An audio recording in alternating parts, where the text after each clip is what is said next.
I'm 36, and my wife, Rachel, is 34. We've been together for over 10 years, married for 7. It's crazy to think how quickly things can change. For most of our relationship, I thought we were solid, actually unbreakable. We were that couple all our friends envied.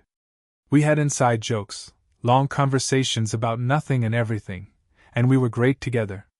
Or at least I thought we were. Lately, though, things started to feel weird. I'm not sure exactly when it started. There were small things at first. Rachel spending more time on her phone, getting more work calls in the evenings, and going out with her friends a lot more than usual. I kept trying to rationalize it. I think she's stressed. Work has been demanding, and maybe she just needs a little space. We've been through rough patches before and always worked it out, so I tried to stay calm. But there was something different this time. Rachel used to text me constantly, even during her busy days, sending little updates or asking how I was doing. That kind of stopped. When I'd ask her about it, she'd say, "Oh, it's just work stuff." Or, "I need to unwind with it." Even in bed, things weren't the same. She started giving me excuses, like she was tired or stressed. She even began avoiding date nights, saying she didn't feel well, or it wasn't a good time. We'd been a very affectionate couple, so when she began turning me down night after night, I felt like something was seriously wrong. But despite the nagging feeling in my gut, I tried to ignore it. I thought maybe I was overthinking things. The turning point came one Saturday night.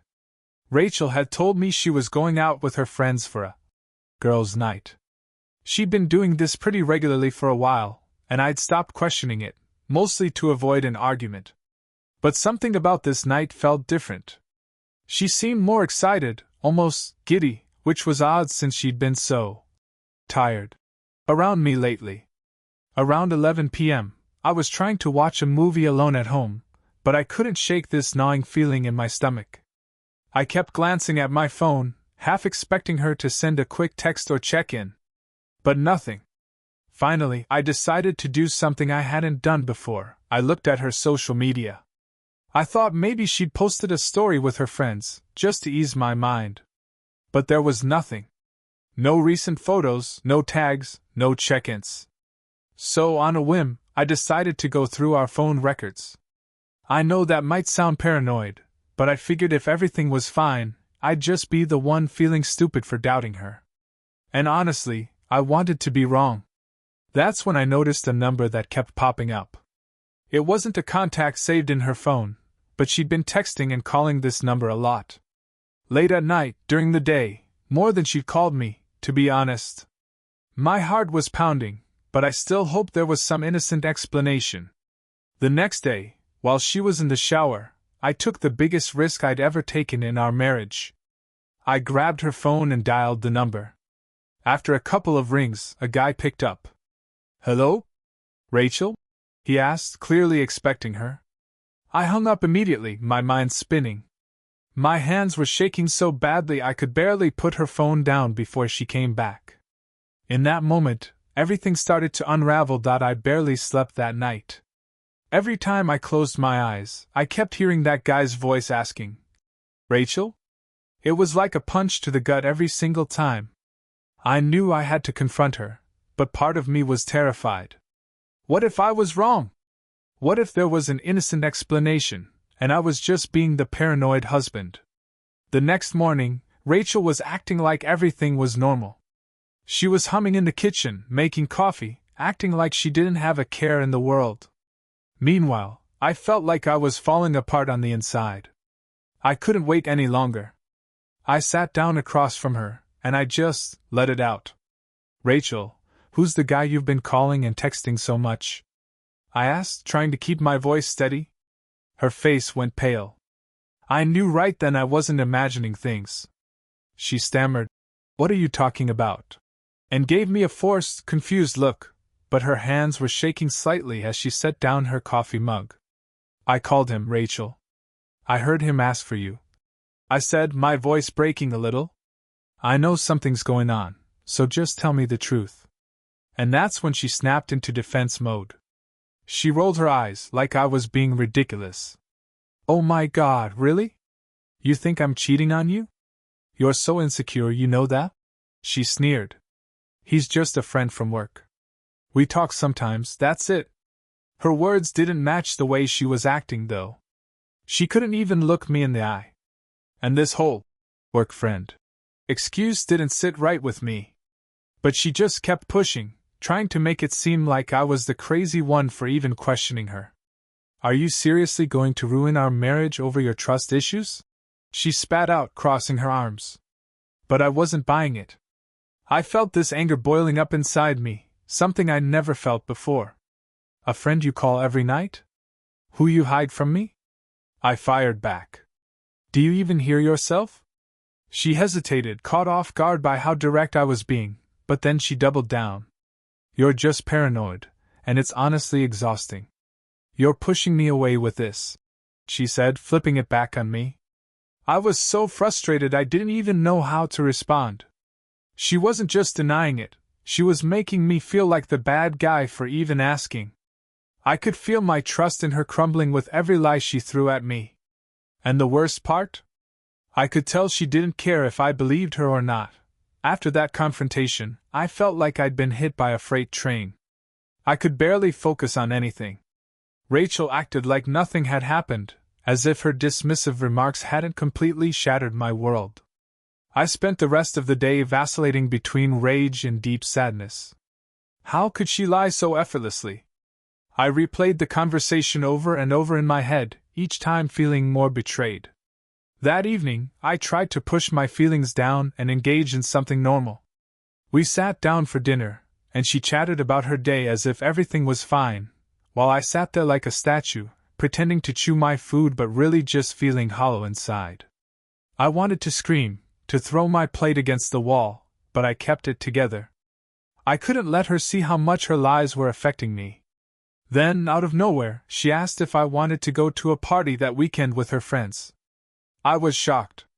How can you even think I'd want to be around your friends right now? I snapped. Do you really think everything's fine between us? Her expression changed from casual to irritated. You're so dramatic. I'm tired of your accusations. Just relax for once. She shot back, her voice sharp and cutting. And there it was again, the blame being shifted back to me. It was infuriating, but there was also this weight of despair that settled over me. I couldn't shake the feeling of betrayal, not just from the possibility of her cheating, but from the way she was treating me like I was the villain. That night I lay in bed, staring at the ceiling, feeling utterly lost. I realized I had to make a choice, either accept this new reality of deceit and manipulation or fight back for the truth I deserved. But with each passing hour, the emotions morphed. I went from anger to despair, thinking about how easy it was for her to toss aside our years together. Did she even care? I felt the weight of uncertainty crushing me. If she was willing to betray me this way, what else was she capable of? It felt like I was standing on the edge of a cliff, and the ground was crumbling beneath me. I didn't want to believe it. I wanted to trust her, but my instincts screamed that I was dealing with a very different woman than the one I thought I knew. It was agonizing to confront the possibility that the love of my life had become a stranger. The days dragged on after that confrontation, each moment feeling heavier than the last. I became obsessed with piecing together the fragments of our life, sifting through memories that felt tainted by doubt. My heart was racing with anxiety, and the sleepless nights began to take their toll. I couldn't keep pretending everything was fine, and I knew I had to confront this situation head-on. So, I decided to do something I had never done before. I began gathering evidence. I knew it felt a bit like I was crossing a line, but I needed proof. I went through her phone while she was in the shower again, and this time I discovered a string of flirty messages with that guy, the same one she claimed was just a friend. The way she spoke to him, the little inside jokes they shared, the way she sent him heart emojis, it all felt like a dagger to my chest. I was filled with a mix of dread and anger. This was no longer about jealousy. It was about the sheer betrayal of everything we built together. I didn't want to be a guy who snooped, but I felt like I had no choice. I had to know. When Rachel came out of the shower, I confronted her once more, this time armed with evidence. I found your texts, I said, holding up my phone. This isn't just friendship.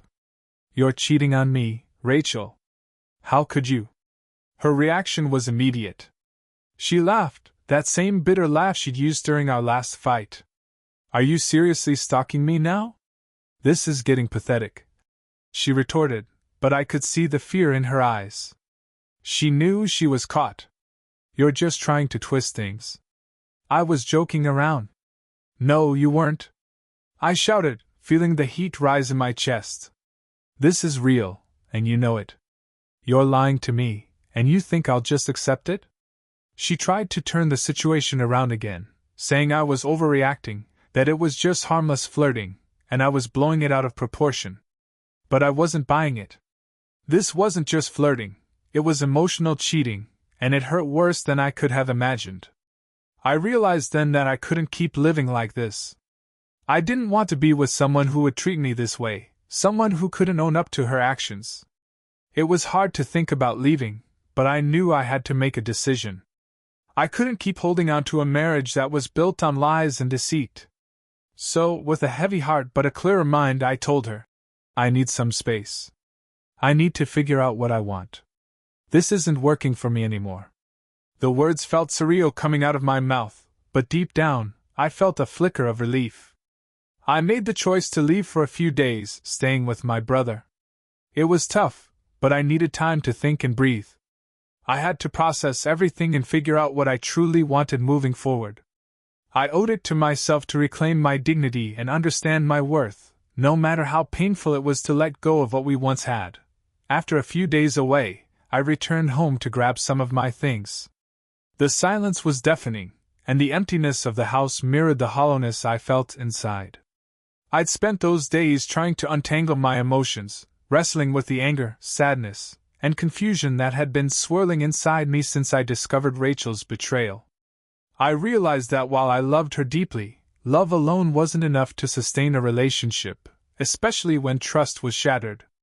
I had some deep conversations with my brother during my stay, who encouraged me to focus on myself. He reminded me that I deserved someone who would cherish me and respect our marriage, not someone who would tear it apart with lies. It was a hard pill to swallow, but I knew I had to start prioritizing my own well-being. On the drive back, I thought about all the years Rachel and I had spent together, the laughter, the dreams, the plans for the future. But in the end, those memories felt tainted, like a beautiful painting covered in grime. I realized that I had to let go of what could have been and accept what was. I couldn't change her actions, but I could choose how I reacted to them. When I walked back into the house, Rachel was there, sitting in the living room, looking smaller than I remembered. I felt a pang of sadness for the woman I once loved. But I also felt a newfound strength. I had to be honest with her about where we stood. Rachel, we need to talk, I said, my voice steady but heavy. I can't keep pretending that everything is okay. You lied to me, and I can't trust you anymore.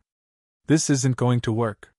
She looked taken aback, almost hurt, but I couldn't let her gaslight me again. I laid it all out, telling her how I felt betrayed and manipulated. There were tears in her eyes as she tried to explain again, but I was done listening to excuses. In that moment, I felt a weight lift off my shoulders. I had taken back my power by confronting the situation head-on, no longer willing to be a victim of her lies. As I left the house one final time, I took a deep breath, feeling a mix of relief and sadness. I had learned a hard lesson about love, trust, and self-worth. Relationships are built on honesty and mutual respect, and when those foundations are compromised, it's okay to walk away. To anyone out there dealing with similar issues, remember that your feelings are valid.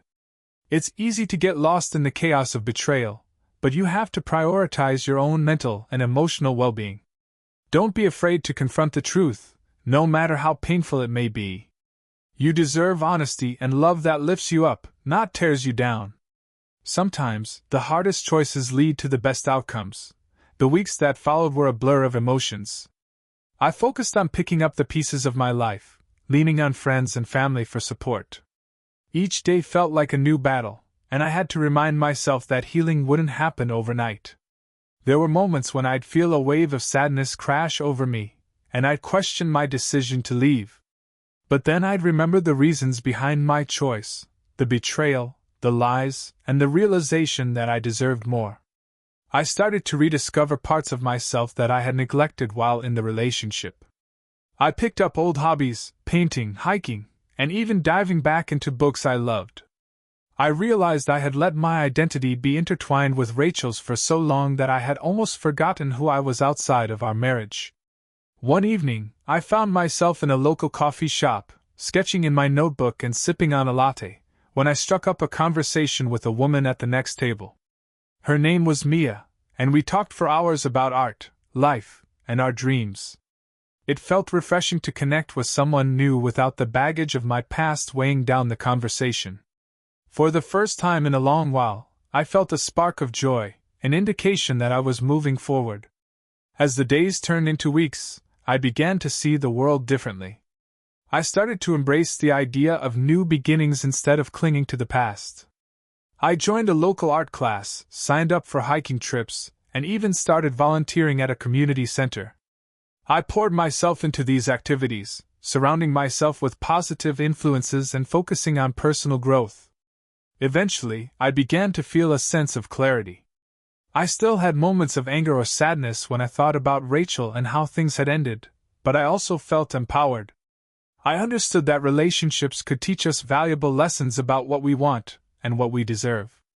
I learned that I could stand on my own, reclaim my life, and pursue happiness. While I knew the pain of betrayal would always leave a mark, I also recognized that it didn't define me. I started to date again, cautiously at first, but each new connection brought with it a fresh perspective on love. It was liberating to meet people without the heavy burden of past betrayals weighing me down. Through it all, I learned to trust my instincts and listen to my heart.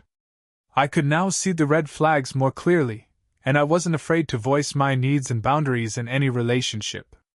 I wanted to build something genuine, built on honesty, respect, and mutual admiration.